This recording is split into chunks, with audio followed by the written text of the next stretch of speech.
बेटा second lecture है, chapter the principles of inheritance. ये जेनेटिक्स हम लोग सॉल्व कर रहे हैं। क्वेश्चन जो PYQs हैं बेटा वो हम लोग देख रहे हैं। 20 क्वेश्चन देख चुके थे, आज क्वेश्चन देखें 21।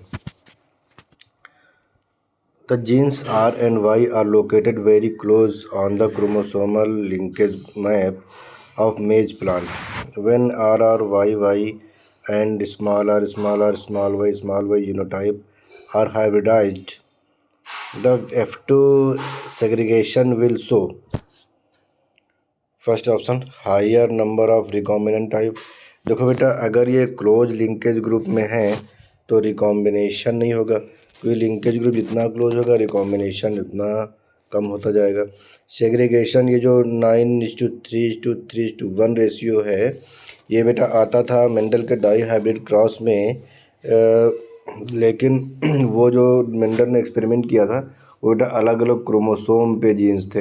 ये R और Y अलग अलग क्रोमोसोम पे होते थे। ये राउंड और येलो के लिए कलर अलग क्रोमोसोम पर है और शेप अलग, इस वजह से वो ये रेशियो आता था। बट इसमें सेम लिंकेज ग्रुप शेयर कर रहा है क्रोमोसोम, तो ये भी नहीं होगा। सेग्रीगेशन ये भी नहीं होगा। Higher number of the parental type, हाँ ये होगा। पेरेंटल टाइप हायर नंबर क्यों होगा? क्योंकि रिकॉम्बिनेशन कम होगा। जितना कम रिकॉम्बिनेशन होगा तो पेरेंटल कैरेक्टर्स उतना ज़्यादा आएंगे, क्योंकि जब रिकॉम्बिनेशन हो जाता है तो न्यू कैरेक्टर्स आते हैं ऑफस्प्रिंग्स में। बट यहाँ पे रिकॉम्बिनेशन की रेट बहुत कम होगी, क्योंकि क्लोज लिंकेज ग्रुप तो है, वो भी क्लोज लिंकेज बता रहे हैं, इसलिए higher number of parental type, ये इसका आंसर जाएगा बेटा। Question number 22, differentiation of organs and tissue in a developing organism is association with. Organ का जो डिफरेंशिएशन है टिश्यू का, वो किस वजह से होता है? Developmental mutation. डेवलपमेंट के समय म्यूटेशन होता है, ऐसा तो ज़रूरी नहीं कि म्यूटेशन हो हर बार। डिफरेंशियल एक्सप्रेशन ऑफ जीन, हाँ ये है आंसर ऑप्शन सी। डीडेल म्यूटेशन नहीं, डिलीशन भी नहीं, डिलीशन ऑफ जीन तो नहीं है। ये होगा जब बेटा डेवलपमेंट होने लगता है तो अलग अलग आर्गन बनते हैं, और अलग अलग आर्गन अलग अलग तरह के फंक्शन करते हैं। तो क्या अलग अलग आर्गन के सेम में जीन अलग अलग होते हैं? सेल्स में जीन तो सेम होंगे ना, बट कौन सी आर्गन में कौन सा जीन एक्सप्रेस हो रहा है, कौन सा एक्सप्रेस नहीं हो रहा है, इस पे डिपेंड करती हैं चीज़ें। जैसे एक एग्जांपल देता हूँ, जैसे मान लो इंसुलिन पैनक्रियाज बनाता है, बीटा सेल्स बनाती है आइलेट्स ऑफ लैंगरहैंस की। तो क्या सिर्फ पैनक्रियाज के पास इंसुलिन बनाने वाले जीन्स हैं? क्या स्किन सेल्स के पास पैनक्रियाज बनाने वाले जीन्स नहीं है?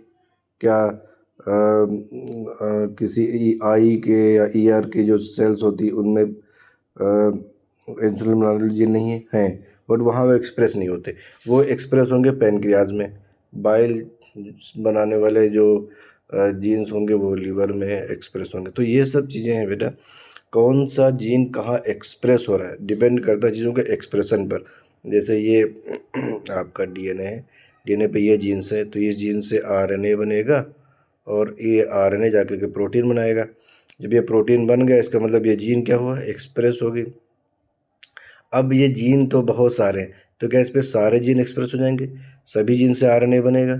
सबसे नहीं बनेगा। जो जीन इसमें एक्सप्रेस होगी, किसी सेल में ये जीन एक्सप्रेस हो रहा है, किसी में ये हो रहा है, किसी में ये हो रहा है।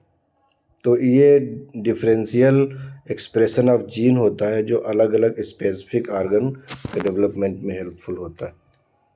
आई बनाने वाले जीन एयर में एक्टिव नहीं होंगे, आई ईयर बनाने वाले जीन आई में नहीं एक्टिव होंगे। सबका ये एक्सप्रेशन आपने थोड़ा सा इसमें लाइकोपेरान और इसमें पढ़ा होगा। ओपेरान सिस्टम में देखो जीन स्विच ऑफ रहते हैं, स्विच ऑन हो जाते हैं।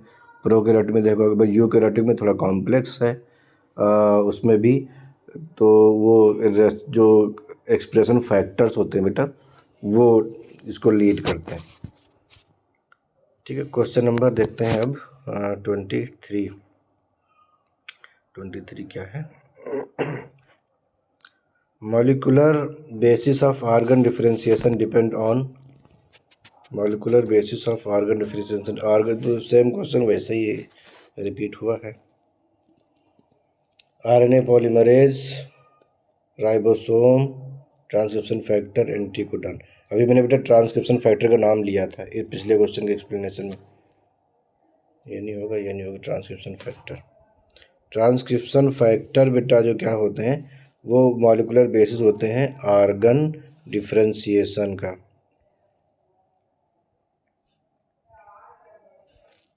ट्रांसक्रिप्शन फैक्टर इसका आंसर होगा।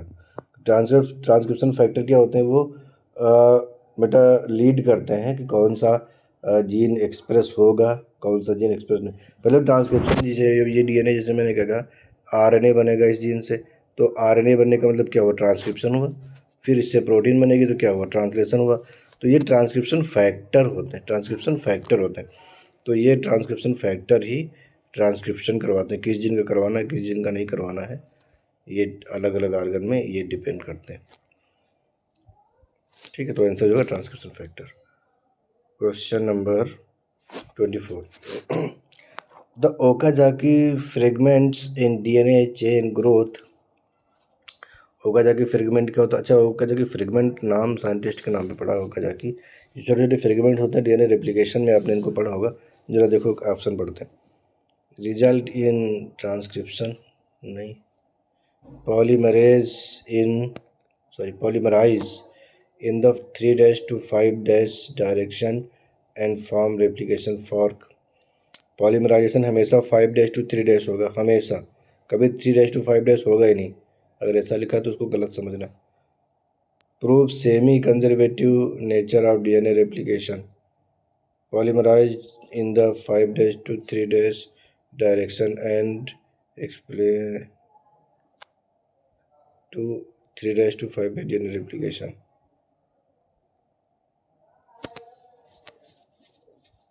पॉलीमराइज इन द, ये वाला होगा।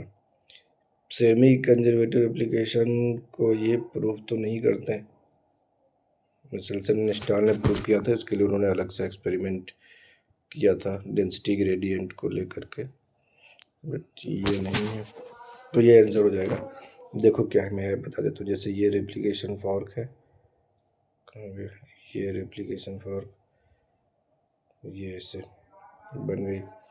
अब एक लीडिंग स्ट्रैंड पे कंटिन्यूस होगा और लैगिंग स्ट्रैंड पर डिसकंटिन्यूस होगा। तो बेटा बीच में जो स्पेस रह गया है, ये जो स्पेस रह गया है, इस स्पेस में डीएनए के फ्रेगमेंट जोड़े जाएंगे बाद में। डीएनए लाइगेज के हेल्प से इसको जोड़ा जाता है। डीएनए पॉलीमरेज थर्ड इसको जोड़ता है, प्रूफ रीडिंग भी करता है। तो इस समय ये जो फ्रेगमेंट ऐड किए जाते हैं उनको बोला जाता है ओकाजाकी फ्रेगमेंट। डीएनए के ही फ्रेगमेंट होते हैं। अब ये भी जोड़ा जाएंगे बेटा, तो जोड़े ये उल्टा नहीं जाएंगे, ये भी 5' to 3' ही जोड़े जाते हैं। डीएनए का रेप्लिकेशन हमेशा 5' to 3' की डायरेक्शन में ही होता है। और ये क्वेश्चन वैसे तो मॉलिक्यूलर बेसिस ऑफ हेरिडिटी का है। ये इसमें भी ये क्वेश्चन हम लोग देख इसमें स्टडी कर रहे हैं, बट ये उसमें आ जाएगा क्वेश्चन। ये तो जेनेटिक्स का पार्ट है, इसमें अब केवल प्रिंसिपल्स का स्टडी करना होता है। 25 the two polynucleotide chain in DNA are. जो डीएनए में टू पॉलीन्यूक्लियोटाइड चेन होती हैं बेटा, वो क्या होती हैं, पैरेलल होती हैं क्या, एंटी पैरेलल होनी, डिसकंटिन्यूस होती नहीं, वो तो बनते समय डिसकंटिन्यूस होती। एंटी पैरेलल होती हैं, बिल्कुल होती है। सेमी कंजर्वेटिव होती है, सेमी कंजर्वेटिव रेप्लिकेशन होता है। पॉलीन्यूक्लियोटाइड बन गई चेन डीएनए का तो वो एंटी पैरेलल होती है, ये सही है।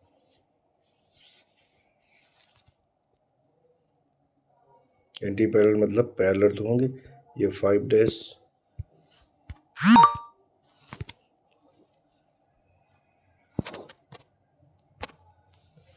ये 5' तो ये 3' ये होता है anti parallel.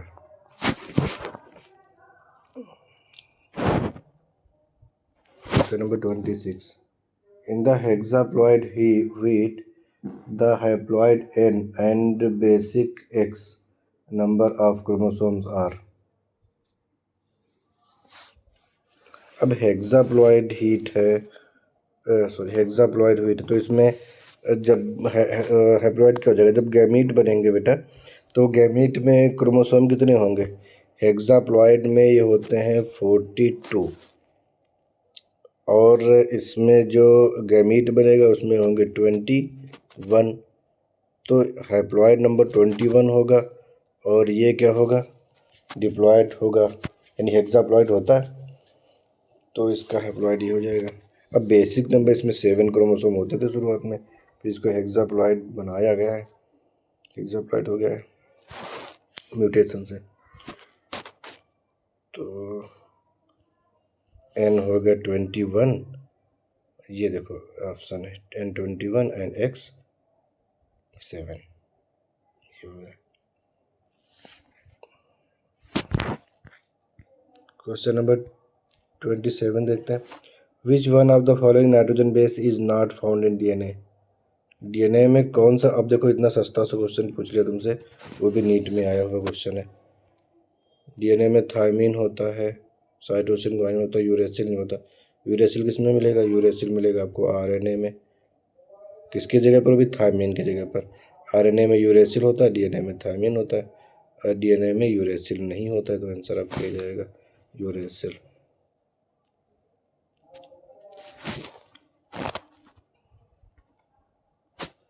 Polysome is found by A ribosome with several सब यूनिट्स। नहीं, बहुत सारे राइबोसोम mRNA पे ऐड हो जाते हैं, उसको बोला जाता है। अभी आप ऑप्शन पढ़ेंगे आगे तो ऑप्शन होगा, देख लेते हैं क्या है। ये नहीं होगा, ribosome with several subunits, ये नहीं होगा। Ribosomes attach to each other in a linear arrangement. Ribosomes attach to each other, नहीं। अब राइबोसोम से राइबोसोम जुड़ रहा है इस ऑप्शन के अकॉर्डिंग, तो ये भी नहीं सही होगा। Several ribosome attach to a single mRNA, ये वाला सही होगा। फिर भी फोर्थ पढ़ लेते हैं। Many ribosome attach to a strand of reticulum, endoplasmic reticulum, तो ये भी नहीं होगा। तो यही आंसर आपका होगा बेटा, several ribosome attach to single mRNA। जैसे कि ये बेटा एक mRNA है आपका, तो इस पे ये राइबोसोम अटैच, ये राइबोसोम अटैच, तो इसको बोला जाएगा पॉलीसोम। जैसे एक mRNA पे एक अटैच है, तो ये राइबोसोम विद mRNA, ये आपका पॉलीसोम हो जाएगा, ये आंसर होगा। चलो अब बेटा पढ़ लेते हैं 29। Which one of the following pairs of nitrogen bases of nucleic acid is wrongly matched with the category mentioned against it? ये भी बेटा बहुत ही आसान इजी सस्ता क्वेश्चन है। देखो क्या होता है। ग्वानिन, एडेनिन, एक मिनट, ग्वानिन और एडेनिन ये प्यूरिन है तो एडेनिन और थायमिन प्यूरिन है। एडेनिन तो ठीक है, बट थायमिन प्यूरिन नहीं है। थायमिन एंड यूरेसिल पिरिमिडीन है, बिल्कुल है। यूरेसिल एंड साइटोसिन पिरिमिडीन है, बिल्कुल है। तो यही गलत है। एडेनिन और थायमिन, इसमें एडेनिन तो प्यूरिन है और ये पिरिमिडीन है, तो ये दोनों को प्यूरिन लिखा गया है, इसलिए ये गलत है। ये याद रखो, AG और CT, इसमें यूरेसिल यू भी होता है। ये है प्यूरिन और ये है पायरिमिडीन, ये तीनों। आंसर कौन सा जाएगा बेटा? सेकंड होगा, एडेनिन थायमिन इज प्यूरिन, ये आंसर हो जाएगा, क्योंकि ये रॉन्ग है, रॉन्गली मैच लिखा है ना, तो यही आंसर जाएगा। 29 till 30। In the DNA molecule में क्या होता है? The proportion of adenine in relation to thymine varies with the organism। वेरिन के साथ एडेनिन और थायमिन का जो प्रोपोर्शन है वो वेरी करेगा। ये दूसरा देख लेते हैं। There are 2 strand which run antiparallel, one 5' to 3' direction and other 3' to 5' direction. 2 strand, हाँ 2 स्ट्रैंड होंगे, वन होगा 5 days, 3 days 5 days, दूसरा 5 days, ये वाला होगा 3 days to 5 days। तो ये तो सही है, एक 5 to 3, एक 3 से 5, ये तो सही है। ये वाला सही नहीं, क्योंकि ये प्रोपोर्शन एडनिन और थायमिन का अलग अलग नहीं हो सकता है। हाँ, प्यूरिन और पिरिमिडिन का अलग अलग हो सकता है। ये जैसे एडेनिन अगर है तो थायमिन तो साथ में होगा ही। बेस रेशियो अलग हो सकता है। देखो, the total amount of purine nucleotide and pyrimidine nucleotides is not always equal. Amount of purine लिखा है तो नॉट इक्वल लिखा तो ये गलत हो जाएगा, ये गलत हो जाएगा, इक्वल ही होगा। प्यूरिन इक्वल टू, ये तो सरगैफ या चारगाफ ने बताया हुआ था। There are two strand which run parallel. देखो ये तो कितना ही गलत लिखा है। इन्होंने कहा कि 2 स्ट्रैंड होंगे, ये भी 3-5 ये भी 3-5। ऐसा तो नहीं होगा ना, तो यही आंसर आपका सही जाएगा। There are 2 strand which run antiparallel, one 5-3 direction and other 3-5 direction. ये सही होगा बेटा आपका आंसर। अब देखते हैं बेटा question number 31। Which one of the following pairs of codons is correctly matched with their function or the signal for the particular amino acid। Amino acid के लिए कौन सा होगा, वो फंक्शन के लिए भी ये दिखा। AUG ACG ये स्टार्ट कोडॉन है, मेथिओनिन बनाएंगे। AUG ही होता है वैसे तो। और दूसरा है UAA UCA ल्यूसीन। चौथा है UGUU GCU alanine. UAGUGA stop codon है। UAG UGA UAA ये स्टॉप कोडॉन होते हैं। तो इसमें करेक्टली मैच पूछा ना, तो ये correctly UAG UGA UAA UAG UGA हाँ, यही आपका आंसर होगा, ये राइट आंसर होगा आपका। क्योंकि स्टार्ट कोडॉन तो AUG होता है सिर्फ। UAG UGA UAA ये स्टॉप कोडॉन होता है, ये राइट आंसर होगा।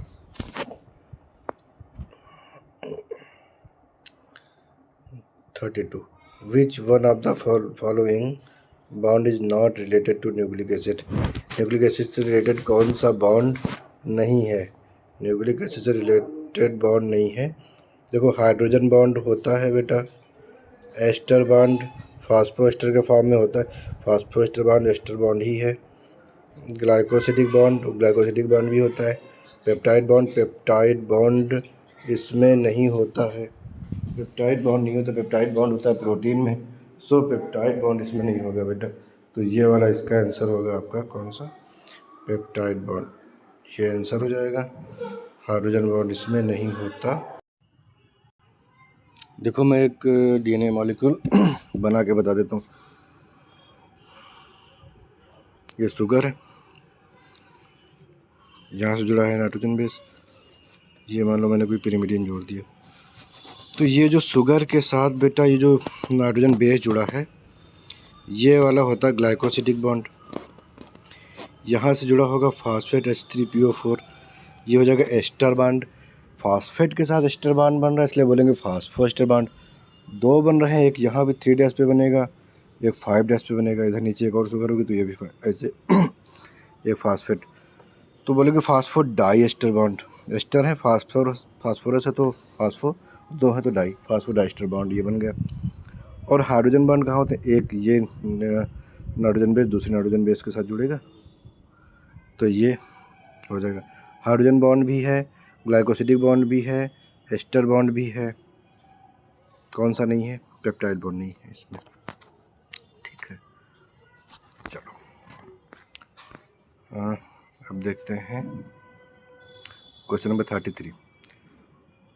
Haploids are more suitable for mutation studies than the diploid, this is because. पहले की बात तो ये स्टेटमेंट समझो, और स्टेटमेंट सही है कि गलत है ये बताओ।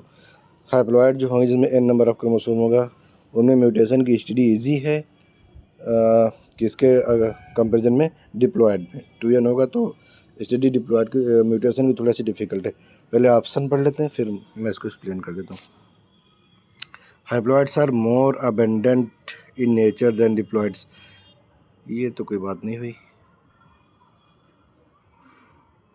इससे फ़र्क भी नहीं पड़ेगा अगर ज़्यादा हैं भी तो क्या, स्टडी में किस तरह से। दूसरा, ऑल म्यूटेशंस वेदर डोमिनेंट और recessive are express in haploid, हाँ ये मुद्दे की बात है। अब मैं इसको एक्सप्लेन भी कर दूंगा, पहले और ऑप्शन पढ़ लेता हूँ। Haploids are reproductively more stable than diploid, नहीं, रिप्रोडक्टिवली मोर स्टेबल कैसे होंगे। Mutagens penetrate the haploids more effectively than diploid, ये कह रहे हैं कि म्यूटाजेन जो होते हैं वो हैप्लॉइड को जल्दी पेनिट्रेट कर पाएंगे, डिप्लॉयड को नहीं कर पाएंगे, ऐसी भी कोई बात नहीं है। ये वाला होगा, ऑल म्यूटेशंस विद डोमिनेंट और रिसेसिव एक्सप्रेस हैप्लॉइड में एक्सप्रेस होंगे। अब मैं इसको एक्सप्लेन करता हूँ, ये आंसर सही है। मैं देखो क्या है कि जैसे बेटा ये आपके पास ये क्रोमोसोम है, ये क्रोमोसोम है, ये होमोलॉगस से डिप्लॉयड है ऑर्गेनिज्म, तभी दो पेयर में होगा। अगर हैप्लॉयड है तो क्रोमोसोम पेयर में नहीं होगा, सिंगल होगा। अब इस जीन में मैंने कर दिया है कोई म्यूटेशन, मैंने कैपिटल टी की जगह पर मैंने यहाँ पर एक स्मॉल टी, वैसे कैपिटल टी यहाँ पे होना चाहिए, मैंने कर दिया स्मॉल टी। अब क्या होगा, प्लांट बताओ टाल बनेगा बेटा कि ड्वार्फ बनेगा, टाल बनना चाहिए इसके साथ, लेकिन ये वाला इसको कवर कर सकता है, तो मुझे पता नहीं चलेगा म्यूटेशन इफेक्टिव हुआ कि नहीं। अब मैंने इसमें स्मॉल टी कर दिया तो ये बन गया ड्वार्फ। वैसे नॉर्मली यहाँ पे होना क्या चाहिए था, कैपिटल टी, मैंने चेंज करके इसमें म्यूटेशन करके इसको बदल दिया है, और बदल दिया तो मैंने इसका नाम स्मॉल टी रखा और ये इस म्यूटेशन का इफेक्टलेस हो गया जीन, तो अब ये प्लांट ड्वार्फ हो जाएगा ना, ड्वार्फ हो जाएगा। तो मुझे पता चला म्यूटेशन का डायरेक्ट इफेक्ट मुझे दिखाई पड़ा। इसमें मैंने म्यूटेशन भी किया इस वाले में, बट मुझे इफेक्ट भी नहीं दिखाई पड़ा, क्योंकि इसमें जो इफेक्ट होना चाहिए था उसने इसने संभाल लिया। दो है ना यहाँ पर क्रोमोसोम, मैंने एक में म्यूटेशन किया तो दूसरे वाले ने संभाल लिया, इसमें क्या तो इस वाले ने संभाल लिया, बस ये एक ही है, संभालेगा कौन। तो भाई संभालने का मतलब क्या, म्यूटेशन जब भी देखो कोई जीन चेंज होता है, एलील बनते हैं तो हमेशा म्यूटेशन से ही बनते हैं। ये एक क्रोमोसोम है, इस पर कोई जीन है, तो जब ये म्यूटेशन होगा चेंज हो जाएगा, तो अभी मान लो ये एक कैपिटल है, ये चेंज होकर ये स्मॉल ए बन गया, तो जो फंक्शन ये कर रहा था वो ये नहीं कर पाएगा। अगर ये ऐसा म्यूटेशन हुआ है कि ये एक्सप्रेस ना हो, इससे mRNA ना बने, mRNA नहीं बनेगा तो प्रोटीन नहीं बनेगी, तो कैरेक्टर नहीं आएगा। ये जीन है जो mRNA बना रहा था, और ई कैपिटल ए वाला mRNA बना रहा था, फिर ये प्रोटीन बना रहा था, और ये प्रोटीन बना करके वो जो प्रोटीन से एंजाइम बनता, और एंजाइम वो अपना प्रोडक्ट बना के देता, प्रोडक्ट कैरेक्टर लेकर के आता। तो अगर हैप्लॉइड है, तो अगर हैप्लॉइड अगर एक ही सेट क्रोमोसोम है उसी में म्यूटेशन हो गया, तो वो म्यूटेशन एक्सप्रेस होगा कैरेक्टर्स में, दिखाई पड़ेगा। तो स्टडी करना आसान है कि मैंने कोई चेंज किया और म्यूटेशन हुआ, तो मुझे पता चलेगा क्या इफेक्ट हुआ। अब मैं म्यूटेशन भी करते जा रहा हूँ म्यूटाजन को यूज करके, और मुझे पता भी नहीं चल रहा कि इसका हो क्या रहा है, क्योंकि वो दूसरा क्रोमोसोम है ना, इसलिए। क्लियर बेटा। अब देखते हैं नेक्स्ट क्वेश्चन। ये बेटा AIPMT 2009 में आया है, सिकल सेल एनीमिया। देखो बेटा ऑप्शन पढ़ते हैं। सिकल सेल एनीमिया इज क्या है, वो ऑप्शन में देखते हैं। Characterised by elongated sickle like RBC with the nucleus. Mature RBC में न्यूक्लियस तो नहीं होगा, हाँ, लेकिन सिकल सेल होती है, इलोंगेट हो जाती है, सिकल सेल हो जाती है। An autosomal linked dominant trait, sickle cell anaemia autosomal है, सेक्स लिंक्ड तो नहीं है, तो ऑटोसोमल है, बट डोमिनेंट नहीं है, ये भी बात है ना, डोमिनेंट ट्रेट नहीं है ये। caused by substitution of valine by glutamic acid in beta globin chain in hemoglobin। Glutamic acid की जगह पे वैलिन आ जाता है, वैलिन की जगह पे ग्लूटामिक एसिड ने क्या लिखा, caused by substitution of valine by glutamic acid.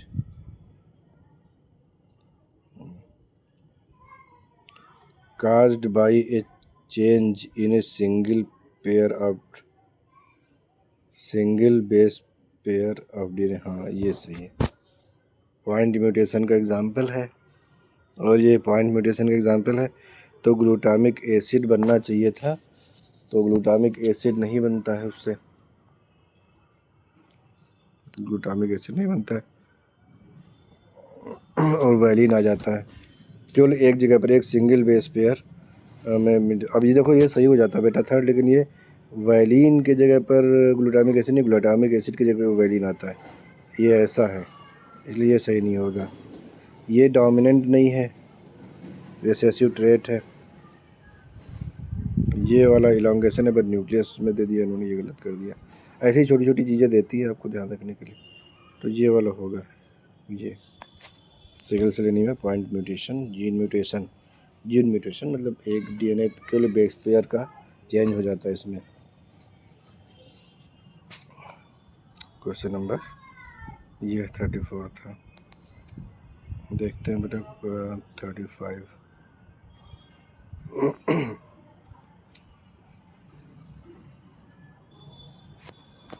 The most popularly known blood grouping is the ABO grouping.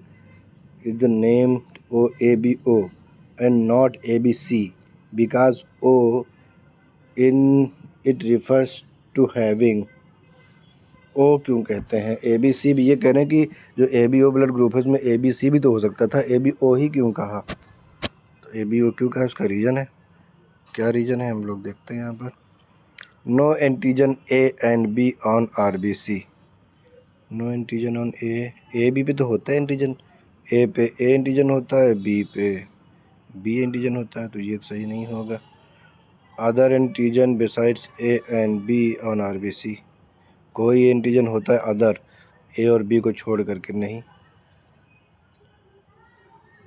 Over dominance of the type on the genes for A and B, overdominance भी नहीं होता। One antibody only, इधर anti A और anti B on the RBCs, one antibody only, इधर A, ये भी गलत है। ये क्या, ये बेटा RBC है, और इस RBC ये ब्लड है बेटा, तो इसमें क्या होता है,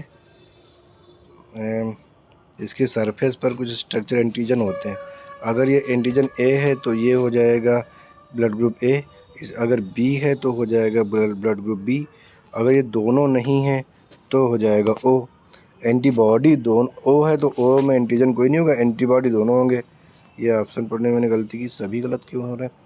पहले देखो, no antigen A and B on RBC, no antigen A and B, हाँ हाँ ये सही है। ये मैंने क्वेश्चन, ये ऑप्शन पढ़ा तो मैंने कहा कि no antigen on A and B, A और बी पे नहीं होते, ऐसा नहीं है, ओ की बात हो रही है, ओ पे कोई एंटीजन नहीं होता, ना ए ना बी उसकी RBC पर। हाँ ये सही है, मैंने कहा ये RBC है और इसके ऊपर ना तो ए है और ना तो बी है, तो ये सही है, इसीलिए इसको ओ बोला गया है। ओ का मतलब यहाँ पे ज़ीरो, कोई नहीं। अदर एंटीजन, ये तो गलत है। अदर एंटीजन बात होगी तो उसमें RH फैक्टर को कंक्लूड मत करना बेटा, वो अलग ही केस होता है। RH फैक्टर यहाँ पर होगा, और RH फैक्टर भी एक एंटीजन ही है जो रहीशस मंकी में देखा गया था, है तो वो एंटीजन ही, वो तो O पे भी होता है, तो इसके लिए O पॉजिटिव बोलते हैं। बट A और B में से कोई भी एंटीजन नहीं होता है, जिस बेसिस पर ग्रुप का नाम रखा गया है। देखो ग्रुप का नाम RH फैक्टर के बेसिस पर नहीं, केवल A और B एंटीजन के बेसिस पर रखा गया है। अगर A एंटीजन है तो blood group A, B antigen है तो ब्लड ग्रुप B, दोनों है तो ब्लड ग्रुप AB, कोई भी नहीं है तो ब्लड ग्रुप O, ये होता है बेटा। Question number 36, select the incorrect statement from the following. Incorrect ढूंढना है हम लोगों को, तो baldness is a sex limited trait, baldness। second, linkage is an exception to the principle of independent assortment in heredity। Linkage is an exception principle, हाँ हाँ बिल्कुल। देखो जब लिंकेज होगा, एक्सेप्शन का हो, मेंडल के लिए तो ये एक्सेप्शन ही है, क्योंकि मेंडल ने जब इंडिपेंडेंट असॉर्टमेंट वाला एक्सपेरिमेंट किया था तो उनका जो रेशियो आया था 9:3:3:1, वो इस वजह से आया था क्योंकि वो अलग अलग क्रोमोसोम पे थे दोनों जीन्स, तो वो एक लिंकेज ग्रुप शेयर नहीं कर रहे थे। अगर एक लिंकेज ग्रुप होते तो ये वाला कभी ना आता। क्यों? क्योंकि क्रॉसिंग ओवर नहीं हो पाता ऐसे ओपनली, क्रॉसिंग ओवर नहीं हो पाता तो फिर वो ये इंडिपेंडेंट असॉर्टमेंट नहीं होता। इंडिपेंडेंट असॉर्टमेंट तभी होगा जब लिंकेज नहीं होगी, लिंकेज होगी तो इंडिपेंडेंट असॉर्टमेंट नहीं हो, तो ये ऑप्शन तो ये सही होगा। Galactosaemia is an inborn error of metabolism. Galactosaemia तो हाँ मेटाबॉलिज्म का ही रिजल्ट होता है।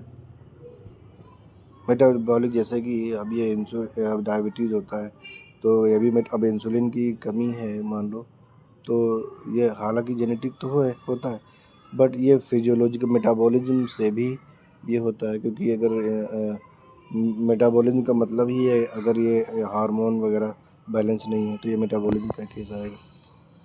उसी तरह फोर्थ देख लेते हैं, स्मॉल पॉपुलेशन साइज कौन सा है? हाँ, small population size result in random genetic drift in the population.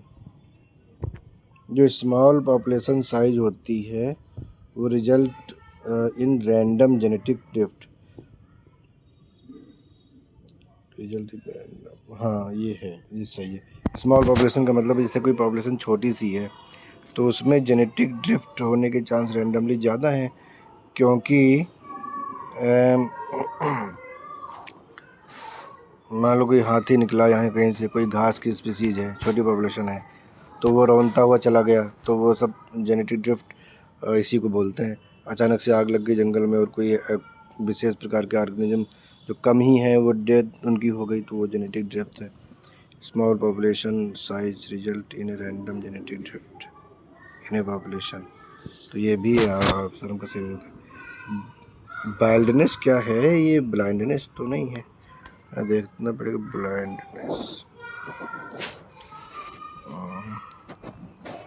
बैल्डनेस होना चाहिए।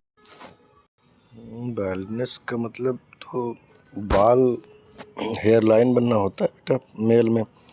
ब्लाइंडनेस होता है, कलर ब्लाइंडनेस होता है अगर, तो भी ये तब तो ये सेक्स लिंकेज लिंक्ड में आता।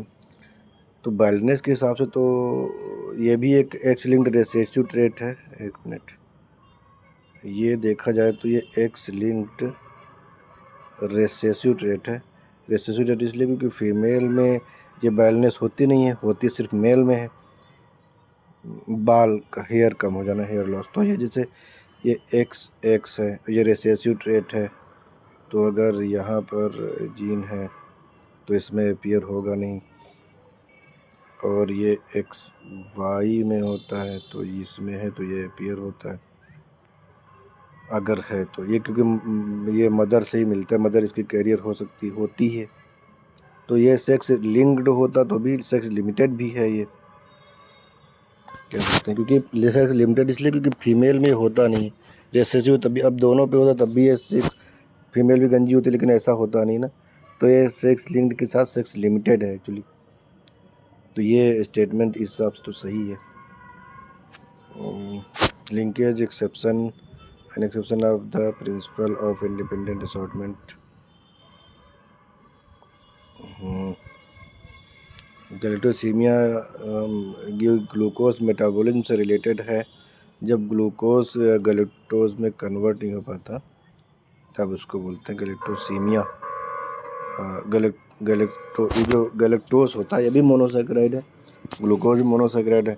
जब ये गैलेक्टोज ग्लूकोज में चेंज नहीं हो पाता तो इसको बोलते हैं, तो ये ग्लूकोज मेटाबॉलिज्म से रिलेटेड है।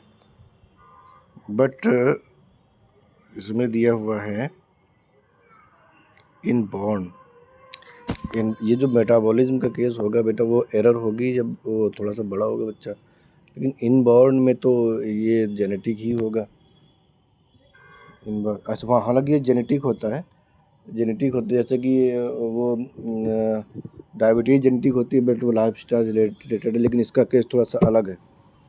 ये जेनेटिक डिसऑर्डर, इसमें कुछ जीन्स में म्यूटेशन हो जाता है, म्यूटेशन की वजह से ये होता है। म्यूटेशन की वजह से क्या होता है कि ये गैलेक्टोज ग्लूकोज में चेंज नहीं हो पाता, तो ब्लड में इसका लेवल बढ़ जाता है, तो गैलेक्टोसीमिया उसको बोलते हैं। गैलेक्टोस मतलब ये मोनोसैकेराइड है किसकी, मिल्क की। पूछा है रॉन्ग इनकरेक्ट पूछा है, तो इस हिसाब से ये वाला इनकरेक्ट होगा। ये जेनेटिक ड्रिफ्ट तो ठीक ही है, ये भी सही है, ये भी सही है, यही हो रहा होगा, सी होगा बेटा इसका ऑप्शन 3, थर्ड होगा आप इसका आंसर। ये क्वेश्चन नंबर 37 देखते हैं बेटा। ये बेटा एक पेडिग्री दी गई है और उस पेडिग्री का हमें एनालिसिस करना है। पेडिग्री में देखो बेटा क्या है, फादर एंड मदर दोनों कैसे हैं, फादर एंड मदर दोनों नॉर्मल हैं, और एक लड़का है इनका और एक लड़की, मतलब एक सन और एक डॉटर अफेक्टेड है। अच्छा ये ऐसी पेडिग्री आपको मिल जाए कभी जहाँ पर फादर एंड मदर दोनों बिल्कुल ठीक हो, नॉर्मल हो, और फिर भी उनके जो ऑफस्प्रिंग्स हो वो अगर अफेक्टेड हैं किसी डिजीज़ से, तो इसका मतलब है वो ट्रेड जो होगी वो डोमिनेंट होगी, रेसेसिव नहीं हो सकती। उसका रीज़न मैं बताऊंगा, अभी पहले ऑप्शन पढ़ लेते हैं। व्हाट डज इट शो, ये क्या शो कर रहा है, inheritance of A recessive sex linked disease हो ही नहीं सकती, रेसेसिव तो हो ही नहीं सकती। क्यों नहीं हो सकती, क्योंकि रेसेसिव में अगर ये रेसेसिव है तो फिर ये दोनों नॉर्मल नहीं होते, दोनों नॉर्मल होते हुए फिर अगर ये दोनों नॉर्मल है तो फिर ऑफस्प्रिंग कभी भी अफेक्टेड नहीं हो सकते थे। इनहेरिटेंस सेकंड पढ़ते हैं, inheritance of a condition like phenylketonuria as an autosomal recessive trait, autosomal होगी बट रेसेसिव नहीं होगी, ऑटोसोमल हो सकती कोई दिक्कत नहीं, ऑटोसोमल डोमिनेंट हो सकती है ये ट्रेट, और एक्स लिंक्ड डोमिनेंट हो सकती है, वाई लिंक्ड नहीं हो सकती, और रेसेसिव नहीं हो सकती, कोई भी रेसेसिव नहीं हो सकती, ना एक्स लिंक्ड ना autosomal.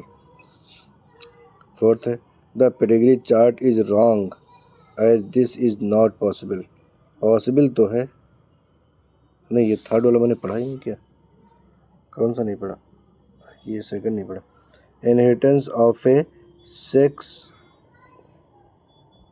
Lined inborn error of metabolism like फेनिलकीटोन्यूरिया,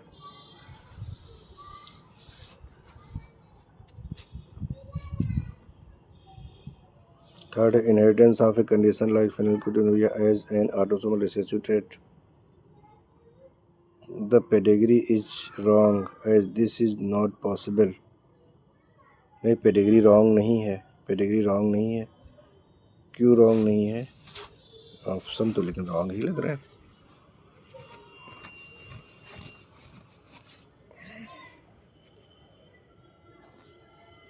ये केस है बेटा डोमिनेंट का, जैसे देखो मैं एक बताता हूँ, ये फादर है, ये मदर है कोई, ये ए और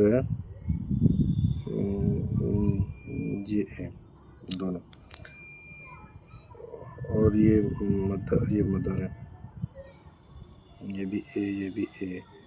अब अगर अगर रेसेसिव का होता तो मान लो ये स्मॉल ए है और इस पर कोई डिजीज है, ये स्मॉल है इस पर कोई डिजीज है, तो इस वाले से ये अगली जनरेशन में जा सकती थी, ठीक है, बट ये डोमिनेंट है, ये भी ए है ये भी ए है, मैं ऑटोसोम दिखा रहा हूँ इसलिए दोनों तरफ ए लिखा है, ये भी ऑटोसोम है ये भी ऑटोसोम, दोनों फीमेल ऑटोसोम है, ऑटोसोम सेम होता है ना मेल फीमेल में, इसमें एक्स वाई डिफरेंस नहीं होता इसलिए। अब ये इस पे भी डिजीज़ नहीं है, इस पे भी डिजीज़ नहीं, दोनों क्रोमोसोम, ये दोनों क्रोमोसोम भी क्लियर हैं। अगर ये चारों क्रोमोसोम बेटा क्लियर हैं,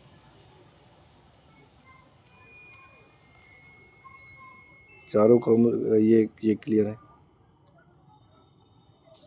चारों को क्लियर है, तो फिर ये डिजीज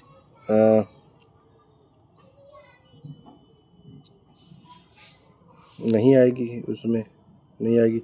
और अगर इसमें एक पर भी जीन है और डिजीज है तो फिर ये डिजीज तो यहाँ भी अपेयर हो जाएगी, इन पेरेंट्स में भी डिजीज अपेयर हो जाती है डोमिनेंट केस में। डोमिनेंट केस में क्या होता है, अगर एक पर भी है तो भी डोमिनेंट का मतलब ये है ना, देखो मैं दिखाता हूँ, जैसे कि ये मैंने एक मिनट, ये मैंने ए लिखा है, ये इधर मैंने ये ए लिखा है, इस पे है तो भी डिजीज अपीयर होगी, इस पे तो भी डिजीज अपीयर होगी, इस पे तो भी, इस पे तो भी। डोमिनेंट का मतलब ये, लेकिन रिसेसिव में इस पे है तो अपीयर नहीं होगी, इस पे है तो अपीयर नहीं होगी।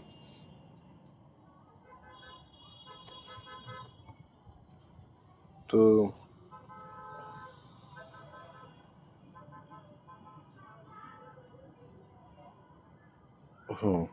ठीक है। तो ये, हाँ, ये फादर एंड मदर दोनों नॉर्मल हैं, मतलब ये ऐसा केस हो सकता है। ये मैंने ये बनाया है, ये बनाया है, अगर ये रेसेसिव ट्रेट होगी तो इस वाले से नॉर्मल हो सकता है।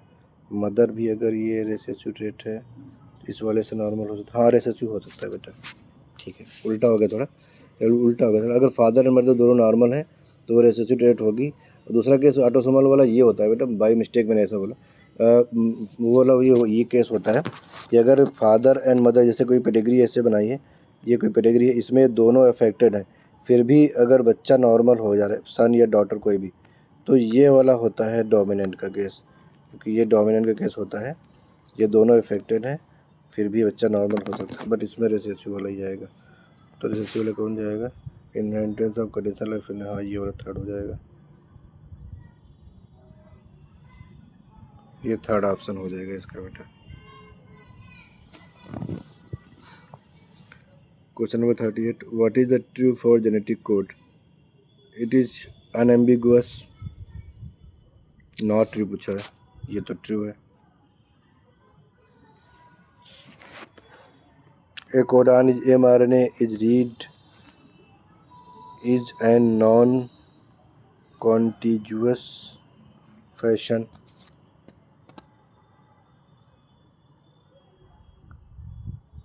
A codon mRNA is read as a non-contiguous, मतलब कंटिन्यू, उसमें कोई कॉमा नहीं होता, कॉमालेस होता है ये।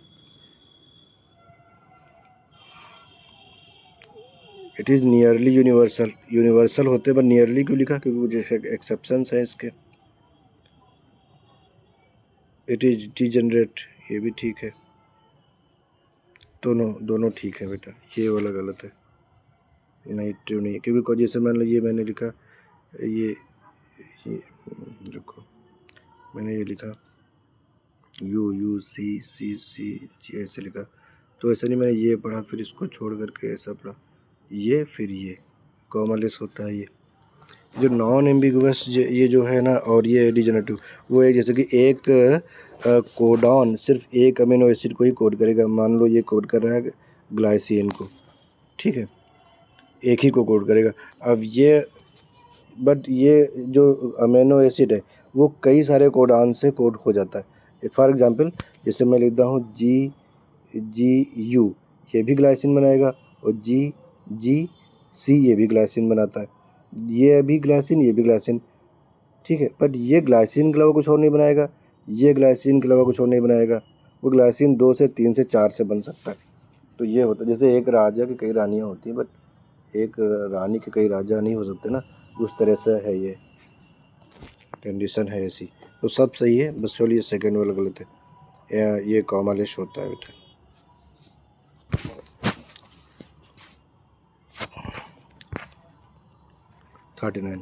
Removal of introns and joining of exons in a defined order in a transcription unit is called splicing, बोलते हैं इसको, सीधा सा है, इसको स्प्लाइसिंग बोलते हैं।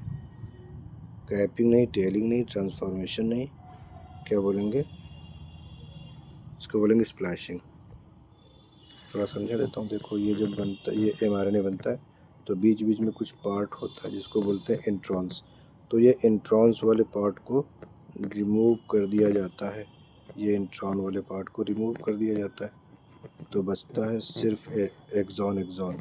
ये इतना एक्सॉन है, ये इतना एक्सॉन है, ये इतना एक्सॉन है, ये एक्सॉन है, तो इसको बोलते हैं स्प्लाइसिंग। स्प्लाइसोसोम इसमें यूज होते हैं, कुछ कॉम्प्लेक्स प्रोटीन, RNA और ये सब होता है, जो मिलकर के कट कर, यहाँ से कट करना, यहाँ से, और फिर इन दोनों को यहाँ पे जोड़ देना, ये इनका काम होता है, इसको बोलते हैं स्प्लाइसिंग यूकेरियोटिक में होता है, प्रोकैरियोटिक में नहीं होता, बट आर्की बैक्टीरिया में ऐसा देखा गया होता है, उसमें भी होता है ये।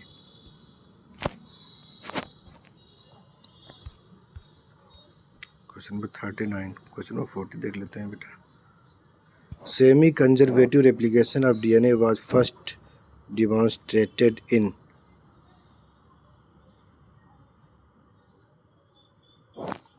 ऑप्शन पढ़ लेते हैं पहले। क्या है बेटा? साल्मोनेला टाइफीमेरियम, उसमें तो नहीं। ड्रोसोफिला में भी नहीं। ड्रोसोफिला में टी एच मॉर्गन ने म्यूटेशन को बहुत ज़्यादा स्टडी किया।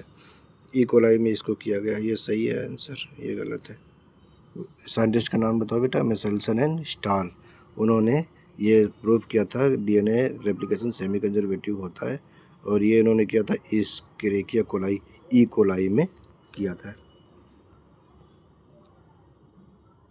Question number 41, whose experiment cracked the DNA and discovered unequivocally that a genetic code is triplet। अच्छा, अनइक्वल मतलब लास्ट सबसे फाइनल प्रूफ किसने दिया था बेटा? शुरू इसको किया था नीरेनबर्ग एंड मथाई ने, उन्होंने बहुत ज़्यादा काम किया इस पे।